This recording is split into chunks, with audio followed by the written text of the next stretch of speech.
Everyone, recently supreme court ने एक बहुत ही इम्पॉर्टेंट जजमेंट दिया है इन रिगार्ड टू अबॉर्शन। अगर हम इस केस की बात करें तो इस केस के अंदर इंटरिम ऑर्डर 23 अगस्त को भी आ गया था, लेकिन सुप्रीम कोर्ट ने अपना जजमेंट जो है वो रिजर्व रखा था, जो अभी रिसेंटली उन्होंने पास किया है। इंटरिम ऑर्डर में सुप्रीम कोर्ट ने ये कहा था कि अब जो है अनमैरिड वुमेन भी अलाउड है to abort there pregnancy in the term of 20 to 24 weeks, जो कि रिजल्ट है एक कंसेंशुअल रिलेशनशिप का। और ये ऑर्डर दिया गया था in the case of X versus the principal secretary health and family welfare department. So आज की मेरे वीडियो में मैं इसी जजमेंट के बारे में डिस्कस करने वाली हूँ, लेकिन उससे पहले मैं आप सभी से रिक्वेस्ट करूँगी that please do like, share and subscribe to my channel. So अगर हम बात करें उस बेंच की जो ये केस हियर कर रही थी, it comprised of justices DY Chandrachud, Suryakant and AS Bopanna. So सबसे पहली बात जो इस बेंच ने कही वो ये कही कि हम एक्सक्लूड नहीं कर सकते अनमैरिड वुमेन को।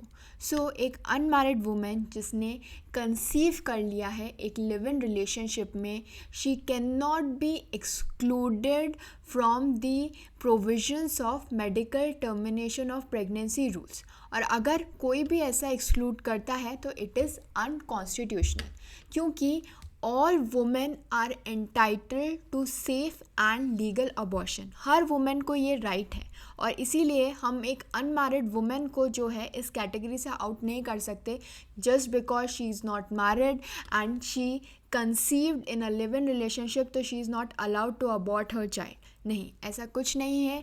Every women is entitled to safe and legal abortion. और कोर्ट ने ये भी कहा कि 2021 में जो अमेंडमेंट आया in the medical termination of pregnancy act, वो किसी भी तरीके के डिस्टिंक्शन के बारे में बात नहीं करता। यानी उसके प्रोविजंस में कहीं भी ये नहीं लिखा है कि these are made for a married women और फॉर अ अनमैरिड वुमेन। तो हर वुमेन के पास ये इक्वल राइट है।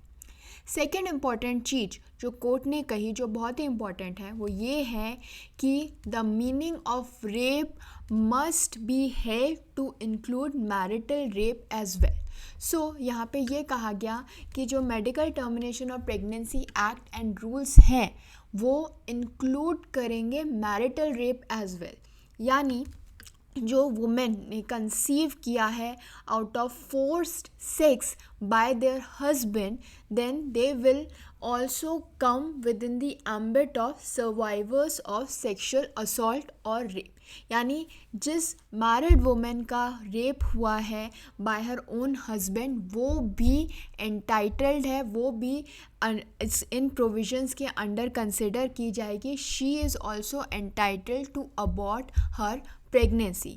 यानी जो rule 3B sub clause A है of the medical termination of pregnancy rules, जो ये बताता है कि कौन कौन सी वुमेन जो हैं they can seek termination of pregnancy, वो बता रखा है। तो उस कैटेगरी के अंदर वो वुमेन भी आएगी जिसके साथ मैरिटल रेप हुआ है। दो मैरिटल रेप जो है वो इलीगल नहीं है, उसके लिए कोई लॉ नहीं है, और अभी भी प्रोसीडिंग्स उस रिगार्ड में कोर्ट के अंदर चल रही हैं, लेकिन medical termination of pregnancy rules and act के अंदर जो है मैरिटल रेप को रेप माना जाएगा। और किसी भी वुमेन के साथ, किसी भी मैरिड वुमेन के साथ ऐसा हुआ है तो she is entitled to abort her pregnancy. So उन्होंने, कोर्ट ने क्या कहा, that the meaning of rape must therefore be understood as including marital rape solely for the purpose of MTP। क्योंकि बाकी प्रोविजंस की, बाकी लॉज की हम बात नहीं कर सकते क्योंकि मैरिटल रेप के लिए कोई लॉ नहीं है, लेकिन just for the purpose of medical termination of pregnancy, rape will include marital rape as well. और एनी अदर इंटरप्रिटेशन जो है हम उसमें कंपेल नहीं कर सकते वुमेन को to give birth to and raise a child with a partner जो उनके साथ मेंटल और फिज़िकल हार्म पहुंचाता है। सो इसका पर्पज़ ये था कि वुमेन अपनी मर्ज़ी से डिसाइड कर सके कि वो ये प्रेगनेंसी को कंटिन्यू करना चाहती है या नहीं, और इसीलिए उन्होंने रेप की डेफिनेशन में मैरिटल रेप को भी इंक्लूड किया। नेक्स्ट पॉइंट जो कोर्ट ने की बेंच ने कहा, it was the reproductive right that is which should be with the women, यानी वुमेन के पास ये इंडिविजुअल ऑटोनॉमी होनी चाहिए to decide that whether she wants to continue with her pregnancy or not.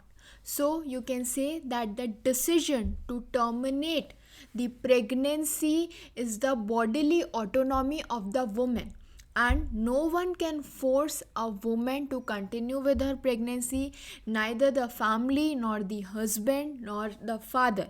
It is the sole decision of the woman to decide whether she wants to continue with her pregnancy or not. ये जो bodily autonomy है, ये reproductive right भी judgement में कहा गया कि it is very important and it should be given to the women. Then last thing जो जजमेंट में कही गई which is also very important is that the interpretation we are giving to the laws, it should be given by keeping in mind the changing social norms.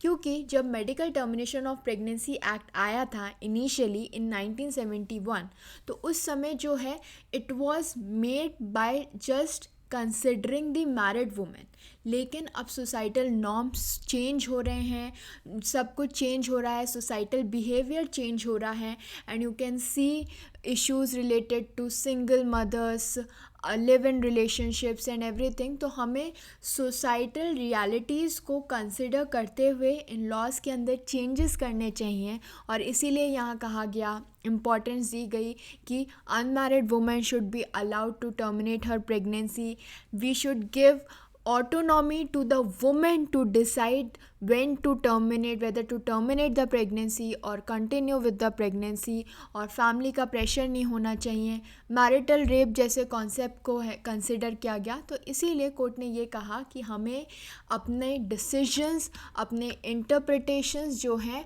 वो consider करने चाहिए by taking into consideration the changing social norms of the society. So these were the few points which were given in the judgment by the Supreme Court bench and which are very important. इस case के बारे में मैं अपने previous video में बात कर चुकी हूँ, जहाँ पे मैंने बात किया था कि इस केस के फैक्ट्स क्या हैं, जजमेंट में क्या पास किया, जो इंटरिम ऑर्डर था वो क्या पास किया था। तो उसका लिंक जो है नीचे डिस्क्रिप्शन में गिवन है, आप उस पर क्लिक कर सकते हैं और पूरी इन्फॉर्मेशन जो है ले सकते हैं। लेकिन अगर मैं शॉर्ट में इस केस के फैक्ट्स के बारे में बात करूं, तो इस केस के फैक्ट्स बेसिकली ये जो पिटिशन थी, it was filed by a 25-year-old unmarried women जो कि अपनी प्रेगनेंसी को टर्मिनेट कराना चाहती थी। अब the pregnancy which was of 24 weeks, वो उसको टर्मिनेट कराना चाहती थी। The pregnancy was the result of a consensual relationship. लेकिन जो पेटिशनर है, जो 25-year-old वुमेन है, उसने सुप्रीम कोर्ट से कहा that she is the eldest amongst her 5 siblings, और उसके पेरेंट्स जो हैं वो एग्रीकल्चरिस्ट हैं, and she does not have the means source of livelihood, and she won't be able to raise and nurture a child, and the person with whom she was in a relationship, उसने मना कर दिया है to get married and to be in this relationship। तो अब वो इस pregnancy को कंटिन्यू नहीं करना चाहती है, और इसीलिए वो सुप्रीम कोर्ट के पास पहुंची so that she could terminate her pregnancy. So I hope this information was helpful to all of you. Please do like, share and subscribe to my channel. Thank you.